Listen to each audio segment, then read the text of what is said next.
Welcome back, strangers.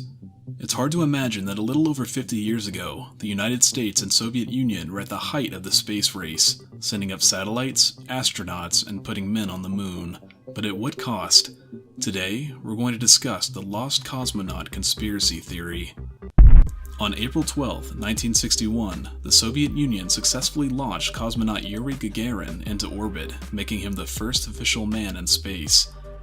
4 years earlier, the Soviet Union also launched Sputnik 1, the first artificial satellite in space.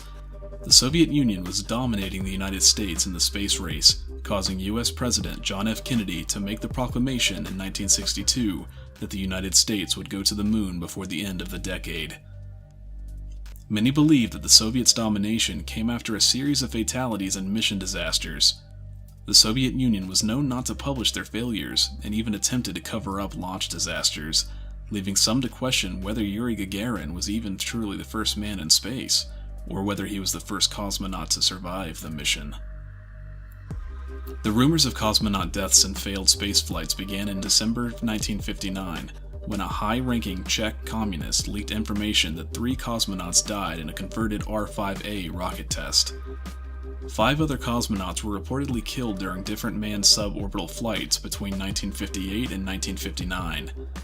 None of these deaths have been officially confirmed. The rumors continued to grow with deaths of multiple high-altitude parachutists, including the renowned Colonel Peter Dolgov, who died testing high-altitude safety equipment, which was falsely reported on a failed space mission. During the 1960s, the Giudica Cordiglia brothers were 2 amateur Italian radio operators who came forward with audio recordings of radio transmissions from failed manned Soviet space flights. The 2 built a radio monitoring station in an old German bunker using scavenged equipment in Italy.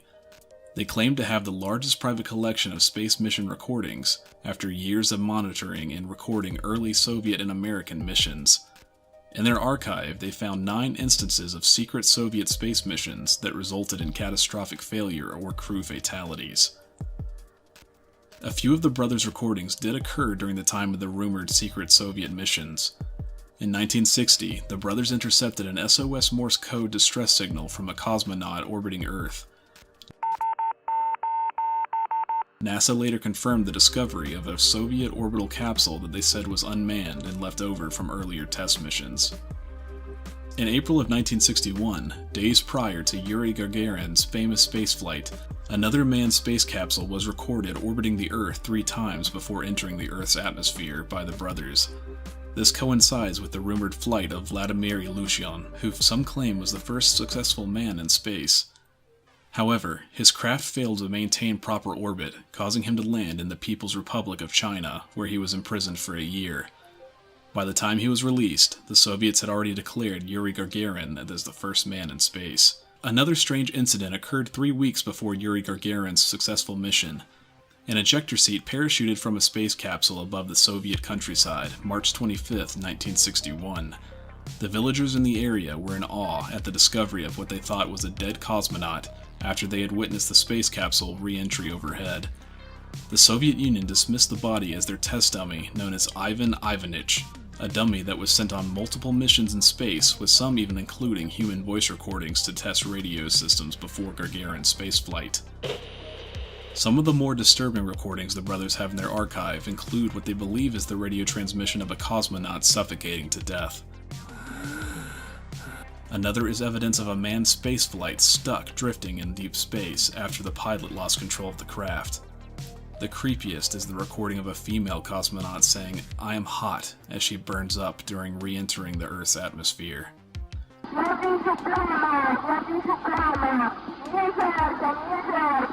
Despite the recordings lining up with other rumors and evidence of failed space missions, many experts are quick to discredit the brothers' archive as an elaborate hoax. Many recordings fail to use the proper Soviet Air Force terminology used by cosmonauts during missions and training. The recordings also contain numerous grammatical errors and disjointed sentences that do not appear to be spoken by highly educated cosmonauts whose native language was Russian. Radio experts say there was no way possible that the amateur brothers could have recorded unique signals with their improvised radio network. The brothers' archive contains transmissions that no other government in the world have, despite numerous countries possessing massive radio networks much more capable of intercepting radio signals from space. The recording of the woman cosmonaut burning up has an Italian accent, leading many to think it's the brother's sister in the recording. The brother's story was picked up by an international radio station, allowing them to profit off their story and supposed archives of the recordings. In 1967, the Soviet Union had an embarrassing disaster on a global stage when the Soyuz 1 parachute failed to properly open after re-entering the atmosphere, killing cosmonaut Vladimir Komarov. He became the first official flight fatality, but was he really the first? Reportedly, Komarov knew the space capsule was unsafe to fly, but did not want the mission to be delayed or scrubbed and flew it anyway. How many of these unsafe flights took place? In 1969, the Soviet Union continued to face global shame as the United States Apollo 11 successfully put men on the moon. Some claim that the Soviet Union attempted to beat the Americans to the moon with their new N-1 rocket on July 3, 1969. However, it exploded.